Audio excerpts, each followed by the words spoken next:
اور شیطانوں کو قید کر دیا جاتا ہے۔ ایک حدیث میں آقا بطحہ صلی اللہ علیہ وسلم نے ارشاد فرمایا، فی الجنت ثمانیۃ ابواب منها باب یسمی الریان لا يدخلہ الا الصائمون۔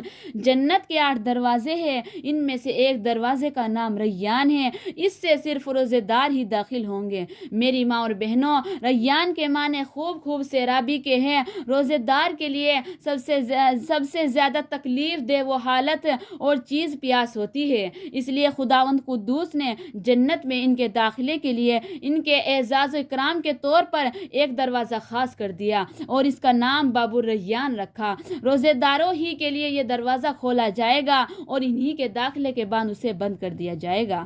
میری ماں اور بہنوں، نماز، زکوٰۃ، حج یہ ایسی عبادتیں ہیں جن میں ریا و نمود، سمعہ و شہرت کا شائبہ ہو سکتا ہے۔ اس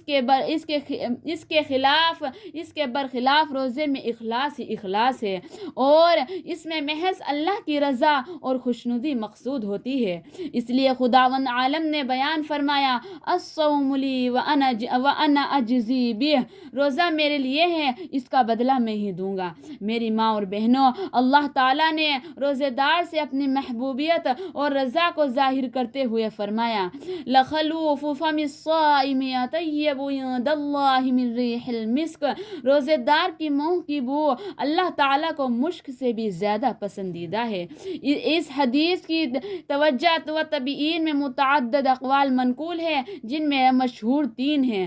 پہلی توجہ یہ ہے کہ روزے دار جس وقت قبر سے اٹھے گا، اس کے منہ سے ایسی خوشبو نکلے گی جو مشک سے بھی زیادہ مہکے گی۔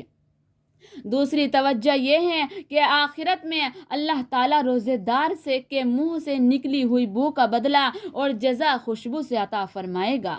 تیسری توجہ یہ ہے کہ دنیا ہی میں روزے دار کے منہ کی بو اللہ تعالیٰ کو مشک سے بھی زیادہ پسندیدہ ہے۔ میری ماں اور بہنوں، یہ تمام فضیلتیں اور نیک بختیاں اسے ہی حاصل ہوگی جو مشقت کو برداشت کر کے روزہ رکھے، اور اگر ہم روزہ نہ رکھے، احکام خداوندی کو نہ بجا لائے اور رحمت خداوندی سے اعراض کرے، تو ہم شقاوت و بدبختی کے تنگ و تاریک گڈھے میں جا گریں گے۔ دنیا میں بھی خسران و نقصان ہوگا اور آخرت میں بھی ذلت اور رسوائی اور محرومی کا سامنا کرنا پڑے گا۔ کعب بن عجرہ سے روایت ہے کہ ایک مرتبہ نبی کریم صلی اللہ علیہ وسلم نے ارشاد فرمایا کہ منبر سے قریب ہو جاؤ۔ ہم لوگ قریب ہو گئے۔ جب حضور صلی اللہ علیہ وسلم نے پہلے درجے پر قدم رکھا تو فرمایا آمین، دوسرے درجے پر قدم رکھا تو پھر فرمایا آمین، اور پھر تیسرے درجے پر قدم رکھا تو پھر فرمایا آمین۔ جب حضور صلی اللہ علیہ وسلم خطبے سے فارغ ہو کر نیچے اترے تو ہم لوگوں نے عرض کیا، یا رسول اللہ، آج ہم نے ایک بات سنی جو کبھی نہیں سنی تھی۔ آپ صلی اللہ علیہ وسلم نے فرمایا، اس وقت جبرائیل میرے سامنے آئے تھے۔ جب میں نے پہلے درجے پر قدم رکھا تو انہوں نے کہا کہ ہلاک ہو جائے وہ شخص جس نے رمضان کا مہینہ پایا پھر بھی اس کی مغفرت نہ ہو سکی، وہ روزہ رکھ کر اور عبادت و ریاضت سے اپنی مغفرت نہ کرا سکا۔ میں نے کہا آمین۔ جب میں نے دوسرے درجے پر قدم رکھا تو انہوں نے کہا، ہلاک ہو جائے وہ شخص جس کے سامنے آپ کا ذکر مبارک ہو اور وہ درود نہ بھیجے۔ میں نے کہا آمین۔ جب میں نے تیسرے درجے پر قدم رکھا تو انہوں نے کہا کہ ہلاک ہو جائے وہ شخص کہ جس نے اپنے بوڑھے والدین یا ان میں سے ایک کو پایا اور ان کی خدمت کر کے وہ جنت میں داخل نہ ہو سکا، اس کی مغفرت نہ ہو سکی۔ میں نے کہا آمین۔ اس حدیث شریف میں جبرائیل نے اس آدمی کے لیے بد دعا فرمائی ہے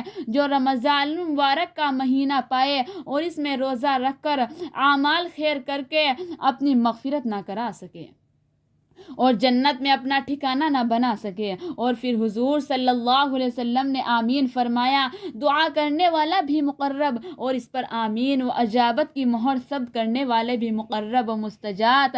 اللہ تعالیٰ اس وعید اور بد دعا کے مصداق بننے سے ہم سب کو محفوظ رکھے، آمین۔ میری ماں اور بہنوں، ایک دن قیامت قائم ہوگی جس کا ایک دن 50,000 دن کے برابر ہوگا۔ نفسی نفسی کا عالم ہوگا، باپ بیٹے کا اور بیٹا باپ کے کام نہ ہوگا، شوہر بیوی کے کام نہ آئے گا اور بیوی شوہر کے کام نہ آئے گی۔ ان اندھوناک مناظر کی قرآن حکیم نے ان الفاظ میں منظر کشی کی ہے: یوم یفر المرء من اخیہ وامہ وابیہ وصاحبتہ وبنیہ لکل امرئ منہم یومئذ شأن یغنیہ۔ جس دن آدمی اپنے بھائی، اپنی ماں، اپنی بیوی اور اپنے بیٹے سے بھاگے گا، ان میں سے ہر شخص کو اس دن ایسا مشغلہ ہوگا جو اس کو اور طرف متوجہ نہ ہونے دے گا۔ بھائی بھائی سے بھاگے گا، اولاد اپنی ماں سے راہ فرار اختیار کرے گی، سورج سوا نیزے پر ہوگا، آدمی کا دماغ گرم ہانڈی کی طرح جوش مارے گا، جس دن عرش کے سوا کوئی سایہ نہ ہوگا۔ ایسی ایاس و نا امیدی کے عالم میں روزہ ڈھال بن کر آئے گا اور سایہ فگن ہو جائے گا۔ صادق المصدوق صلی اللہ علیہ وسلم نے ارشاد فرمایا: الصوم جنہ، روزہ دست بست عرض کرے گا، روزہ دست بر رب کائنات مالک دو جہاں کی بارگاہ میں سپارسی بن کر حاضر ہوگا اور عرض کرے گا: یا رب العالمین، میں نے اس کو دن میں کھانے پینے، جمع اور دنیا کی لذتوں سے لطف اندوزہ نہ ہونے دیا، آپ میری سفارش قبول فرمائیے اور اس کی مغفرت فرما دیجیے۔ اور رمضان میں پڑھی گئی تراویح حضور الہی میں عرض کرے گی: خداوند، میں نے ان کو راتوں میں سونے سے روک دیا، آپ میری سفارش قبول فرمائیے اور ان کی مغفرت فرما دیجیے۔ چنانچہ اللہ تعالیٰ دونوں کی سفارش قبول فرما کر بندے کی مغفرت فرمائیں گے۔ میری ماں اور بہنوں، یہ امر اپنی جگہ بالکل مسلم ہے کہ ہر چیز کی کچھ شرطیں اور قیودات ہوتی ہے، اور جو چیز جتنی اہمیت کے حامل ہوتی ہے ان میں اتنی ہی شروط و قیود ہوتی ہے، لہٰذا روزے کی بھی رعایات اور شرطیں ہیں۔ اگر ہم ان کے مطابق روزہ رکھیں گے اور ان سے اپنے روزے کو مزین کریں گے تو ہم ابھی بیان کیے گئے تمام فضائل سے ہمکنار ہوں گے، ورنہ بھوکا پیاسا رہنے کے کچھ ہاتھ نہ آئے گا۔ سرور کائنات محمد الرسول اللہ صلی اللہ علیہ وسلم نے ارشاد فرمایا: رب صائم لیس له من صیامہ الجوع۔ بہت سے روزے دار ایسے ہے کہ ان کو بھوکا رہنے کے سوا کچھ نہیں ملتا۔ میری ماں اور بہنوں، آدمی روزہ رکھتا ہے، غیر محرم کو دیکھتا ہے، آنکھ کا زنا کرتا ہے، آدمی روزہ رکھتا ہے، غیبت کرتا ہے، آدمی روزہ رکھتا ہے، غیبت سنتا ہے، آدمی روزہ رکھتا ہے، ٹائم پاس کرنے اور وقت گزاری کے لیے دن بھر ٹی وی اور VCR دیکھتا ہے، آدمی روزہ رکھتا ہے، جھوٹ بولتا ہے، لوگوں کو دھوکہ دیتا ہے، آدمی روزہ رکھتا ہے، ہاتھ سے حرام اور غلط کام کرتا ہے، آدمی روزہ رکھتا ہے، اپنے پیروں سے غلط راستے پر چلتا ہے، آدمی روزہ رکھتا ہے، بری مجالس و محفل میں شریک ہوتا ہے، آدمی روزہ رکھتا ہے، حرام غذا سے افطار کرتا ہے۔ میری ماں اور بہنوں، ایسے روزے کے بدلے بھوکا رہنے کے علاوہ اور کیا مل سکتا ہے؟ میری ماں اور بہنوں، آخر میں روزے کے ترک پر وعید سے متعلق ایک حدیث نقل کر کے اپنی بات ختم کرنا چاہتی ہوں۔ نبی کریم علیہ السلام نے ارشاد فرمایا کہ جس نے قصداً بلا کسی مجبوری کے ایک روزہ بھی ترک کر دیا، غیر رمضان میں چاہے ساری عمر روزہ رکھے، اس کا بدلہ نہیں ہو سکتا۔ میری ماں اور بہنوں، یہ اللہ تعالیٰ سے مانگنے کا مہینہ ہے، لہٰذا اس مہینے میں دعاؤں کا خاص اہتمام کرنا چاہیے۔ حضرت ابو سعید خدری رضی اللہ تعالی عنہ سے روایت ہے کہ نبی علیہ السلام نے ارشاد فرمایا: اللہ رب العزت رمضان المبارک کے ہر دن اور ہر رات میں جہنم سے جہنمیوں کو بری کرتے ہیں، اور رمضان المبارک کے ہر دن اور ہر رات میں اللہ رب العزت ہر مومن کو کوئی نہ کوئی دعا قبول فرما لیتے ہیں۔ لہٰذا اس بات کا خیال رکھنا چاہیے کہ کوئی بھی گھڑی قبولیت کی ہو سکتی ہے، اس لیے دعاؤں کی کثرت کرنی چاہیے۔ اس ماہ کی ایک اور خاص بات یہ ہے ہیں کہ نبی علیہ الصلاۃ والسلام نے ارشاد فرمایا روزے داروں کی افطاری کے وقت دعائیں قبول ہوتی ہے، لہٰذا افطار کے وقت میں افطاری سے پہلے خوب دعائیں کرنی چاہیے۔ میری ماں اور بہنوں، ایک حدیث پاک میں آیا ہے کہ اللہ تعالیٰ شانہ رمضان کی ہر رات میں ایک منادی کو حکم دیتے ہیں کہ 3 مرتبہ یہ آواز لگاؤ کہ ہے کوئی مانگنے والا